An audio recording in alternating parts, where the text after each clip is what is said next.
to English class. Today, I'm going to talk about public places and future tense.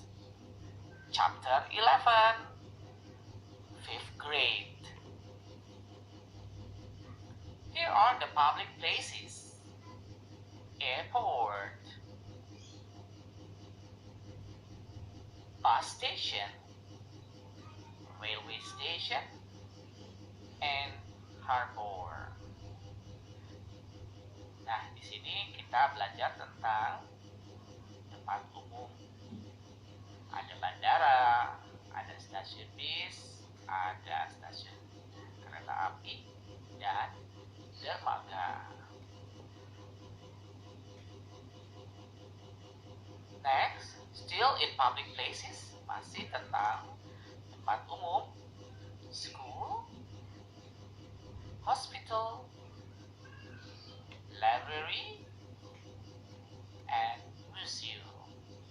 Nah, masih tentang tempat umum, ada sekolah, rumah sakit, perpustakaan, dan museum. Now, we are going to tell you about places of religious worship in Indonesia. Ini adalah tempat-tempat ibadah berbagai agama di Indonesia. Number one is mosque, yaitu masjid. Selanjutnya, monastery, biara. Next, church, gereja. Temple, pura. Nah, ini adalah berbagai agama Indonesia.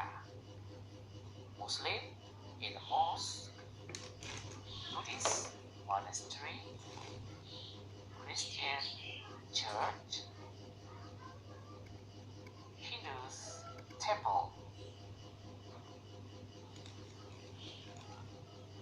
Next, I'm going to tell you about Port of Tanjung Priok. Nah, selanjutnya saya akan membahas tentang Pelabuhan Tanjung Priok. Port of Tanjung Priok is the busiest and the most advanced Indonesian seaport, handling more than 50% of Indonesia's transshipment cargo traffic. The port is located at Tanjung Priok, North Jakarta, which is operated by Indonesian state-owned PT Pelindo II.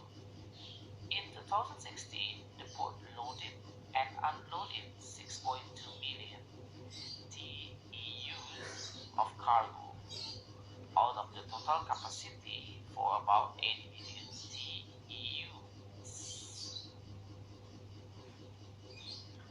Pelabuhan Tanjung Priok adalah pelabuhan tersibuk dan tercanggih di Indonesia, menangani lebih dari 50% lalu lintas kargo transpengiriman Indonesia. Pelabuhan tersebut terletak di Tanjung Priok, Jakarta Utara, yang dioperasikan oleh PT Pelindo II milik negara Indonesia. Pada tahun 2016, pelabuhan memuat dan membongkar 6,2 juta TEU ke kargo dari total kapasitas sekitar 8 juta TEU.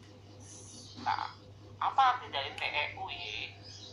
Nah, TEU adalah 20 foot equivalent unit. Nah, ini adalah unit equivalent 20 kaki. Next, I'm going to tell you about simple future tense. Selanjutnya, saya akan membahas tentang simple future. Apa itu simple future? Simple future is a sentence that is used to indicate events in the future. Nah, maknanya adalah kalimat yang digunakan untuk menunjukkan kegiatan atau kejadian di waktu mendatang. Nah, you understand? Jadi bentuknya masa mendatang. Setelah kita tahu arti dari simple future tense, saya akan menjelaskan bagaimana pola kalimat simple future dalam kalimat positif. Subject ditambah will yang artinya akan atau mau. Jadi will berarti akan atau mau ditambah verb 1. Nah, kata kerjanya adalah ke 1. Ya, kata kerja bentuk pertama itu seperti go, drive, speak, itu adalah kata kerja bentuk pertama. Plus object. Bagaimana kalimat yang menggunakan to be going to? Subject plus is MR ditambah going to tambah verb 1 tambah object. Nah, arti dari will atau yang menggunakan to be is MR tambah going to memiliki makna yang sama, yaitu akan atau mau.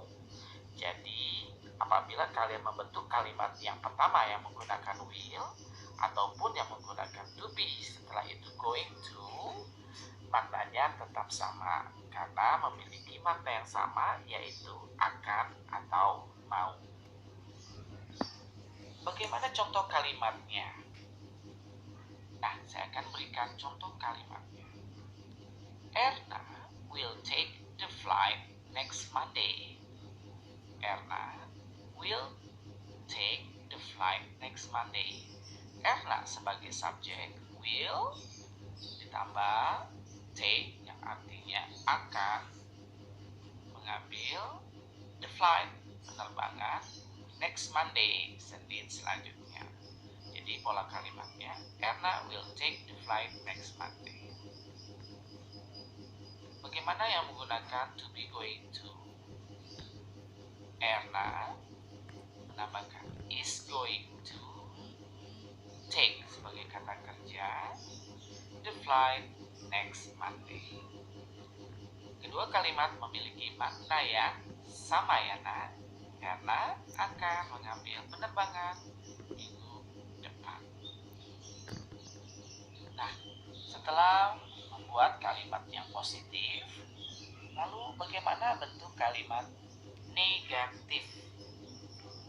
Nah, bentuk kalimat negatif polanya adalah subject ditambah will ditambah not ditambah verb 1 plus object.